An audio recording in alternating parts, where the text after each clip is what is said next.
if she does not mention in the clause, but yet she wants divorce, she can request the husband, I don't want to stay with you. She can request the husband to give divorce. That's called as khala. And the 5th category, if the husband does not agree and if the husband ill-treats her, she can go to the qazi, she can go to the judge, and she can take nikah fask. That means nullification of the marriage.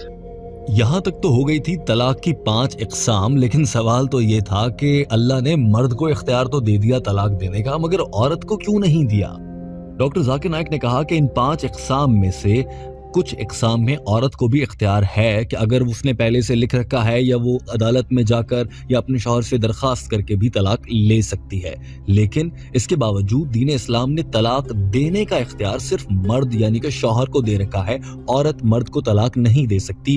اس کی بڑی وجہ یہ ہے کہ جب طلاق ہوتی ہے تو اس میں سب سے زیادہ نقصان اٹھانے والا بھی مرد ہی ہوتا ہے، جبکہ عورت کو اس کا فائدہ ہوتا ہے۔ یہ بات سننے میں بہت حیران کن لگتی ہے کہ طلاق سے مرد کا نقصان اور عورت کا فائدہ ہوتا ہے۔ ڈاکٹر ذاکر نائک نے اس پر بھی روشنی ڈالی اور بتایا تھا کہ وہ ایسا کیوں کہہ رہے ہیں۔ Even a woman can take divorce, but under normal circumstances, the man has been given the authority. Why? Because in marriage, the person who's the loser is the man, not the woman. The woman gains. If you heard my talk, doctor Zakir Naik نے بتایا کہ قرآن پاک کی سورہ نساء میں حق مہر کی ادائیگی کا تذکرہ ہے اور حکم دیا گیا ہے کہ نکاح کے پہلے عورت کو حق مہر ادا کیا جائے گا اور مرد یہ رقم عورت کو دیتا ہے، جبکہ اس رقم کی کوئی حد مقرر نہیں کی گئی، یہ کچھ بھی ہو سکتی ہے۔ عورت چاہے تو اس رقم کو بہت بڑا بھی رکھ سکتی ہے اور بہت چھوٹا بھی رکھ سکتی ہے۔ اگر کوئی شخص طلاق دیتا ہے تو طلاق کی صورت میں بھی حق مہر ادا کرنا پڑتا ہے، اور اگر یہ رقم بہت بڑی ہو تو مرد کو اس کا بہت نقصان ہوتا ہے، جبکہ عورت کو فائدہ ہوتا ہے کہ اسے وہاں سے بڑی رقم مل جاتی ہے۔ اور تو اور اگر اب یہی مرد طلاق دینے کے بعد کسی اور عورت سے شادی کرنے کی کوشش کرے گا تو وہاں پر بھی اسے حق مہر ادا کرنا پڑے گا اور اس کی جیب سے مزید رقم چلی جائے گی، یعنی کہ مرد کا مزید نقصان ہوگا۔ دوسری جانب جب کوئی طلاق یافتہ عورت کسی اور مرد سے شادی کرے گی تو وہاں پر بھی اسے حق مہر ملے گا، یعنی کہ عورت کو دونوں صورتوں میں فائدہ ہو رہا ہے۔ یاد رکھیے کہ دین اسلام نے پیسے کا یہ لین دین حق مہر کے نام پر اس لیے رکھا ہے تاکہ عورت معاشرے میں محفوظ رہ سکے۔ اگر کسی عورت کو طلاق ہو جائے تو فرض بنتا ہے اس کے باپ اور بھائیوں کا کہ وہ اس کی کفالت کریں۔ اگر وہ نہیں کر سکتے تو یہ حکم دیا جاتا ہے معاشرے کو کہ وہ اس کی حفاظت کریں اور اس کی مالی ضروریات کا خیال رکھیں۔ اگر معاشرہ بھی نہیں تو اسلامی ریاست کا فرض بنتا ہے کہ اس عورت کی مالی ضروریات کو پورا کریں۔ divorce takes place, it's the duty of the parents to look after her. If not the parents, it's the duty of the society to look after her. If not the society, it's the duty of the Islamic State to look after her. So she's financially secured. If divorce takes place, the man gives the divorce, he loses the mahr. But the woman, she's on the receiving end. اس موقع پر doctor Zakir Naik نے ہنسی مذاق کرتے ہوئے کہا کہ اب اگر عورت کو طلاق کا حق دے دیا جائے تو وہ تو روز روز مرد کو طلاق دے گی اور پھر نیا حق مہر لے گی، پھر طلاق دے گی، پھر شادی کرے گی، پھر حق مہر لے گی۔ لہٰذا اللہ نے طلاق دینے کا اختیار اس کو دیا ہے جس کا نقصان ہوتا ہے، تاکہ وہ اپنے نقصان سے بچنے کے لیے طلاق دینے کا سوچے بھی نہ۔ اسی لیے اللہ تعالیٰ نے طلاق کے عمل کو انتہائی ناپسند فرمایا ہے۔ If the full authority is given to the woman keeps on marrying and divorcing, then she will keep on gaining money. Who's the loser? Is the man. So Almighty God even protects the man's status. Otherwise I have to give a talk on man's rights in Islam. Doctor Zakir Naik نے مسکراتے ہوئے کہا کہ شکر ہے اللہ نے طلاق کا اختیار مرد کو دیا ہے، ورنہ مردوں کے حقوق کے لیے مجھے یہاں پر ایک لمبا لیکچر دینا پڑتا، کیونکہ اگر عورت کو طلاق کا حق ہوتا تو وہ بار بار طلاق دے کر پیسے حاصل کرتی رہتی اور اپنے فوائد کا سوچتی رہتی۔